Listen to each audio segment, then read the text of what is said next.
मैंने गलती से इंस्टेंट नूडल्स को कुचल दिया और अगले ही पल वो नूडल्स टूटते हुए आसमान से गिरते तारों की तरह छोटे लोगों की दुनिया में जा गिरे। वहाँ मौजूद सभी लोग डर गए। तभी एक औरत ने उन नूडल्स को उठाया और सूंघ कर देखा। हैरानी की बात ये थी कि उनमें से बहुत स्वादिष्ट खुशबू आ रही थी। भूख से परेशान छोटे लोग ये देखकर खुशी से झूम उठे। जब रानी ने ये देखा तो उसे लगा कि ये भगवान का दिया हुआ तोहफा है। उसने तुरंत आसमान की तरफ देखकर धन्यवाद किया। थोड़ी ही देर में सभी लोग नूडल्स खाने लगे और उनकी खुशबू के दीवाने हो गए। ये सब देखकर मुझे समझ आया कि इस सैंडबॉक्स के अंदर एक छोटी सी दुनिया छुपी हुई है। उनकी भूख मिटाने के लिए मैंने अपने सारे इंस्टेंट नूडल्स उन छोटे लोगों को दे दिए। जब उस औरत ने पूरा पैकेट खोला और अंदर इतने सारे नूडल्स देखे तो सब लोग मुझे भगवान की तरह मानने लगे। अब खाने की कमी खत्म हो चुकी थी और रानी ने राहत की सांस ली। लेकिन तभी एक सैनिक ने आकर बताया कि दुश्मन ने शहर की दीवारों पर हमला शुरू कर दिया है। ये सुनते ही रानी खुद युद्ध लड़ने निकल पड़ी। मैं ये सब अपनी आंखों के सामने देख रहा था। अपने लोगों को बचाने के लिए मैंने भी उनकी मदद करने का फैसला किया, लेकिन दुश्मन बहुत ताकतवर था। रानी की सेना जल्दी ही चारों तरफ से घिर गई। जब सब लोग हार मान चुके थे तभी मैं 2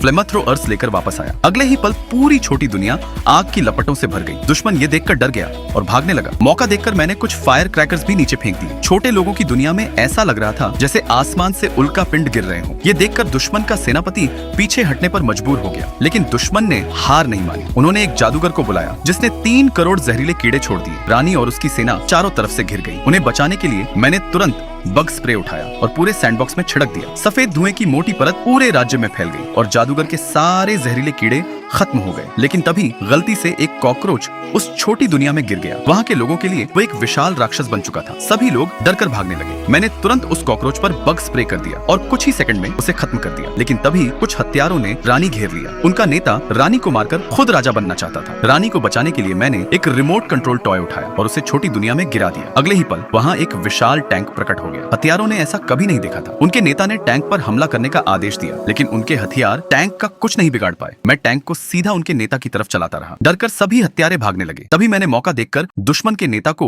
एक कांच के गिलास के नीचे फंसा दिया और रानी की जान बचा ली। मुझे धन्यवाद देने के लिए रानी ने एक पूजा शुरू की। तभी अचानक मेज पर रखा एक कवच उड़ता हुआ उस छोटी दुनिया से बाहर आ गया। जब मैंने अपने हाथ में सोने की ईंट देखी तब मुझे एहसास हुआ कि मैं दुनिया का सबसे अमीर इंसान बनने वाला हूँ। अगर आपको ये वीडियो पसंद आया हो तो लाइक और सब्सक्राइब जरूर करना।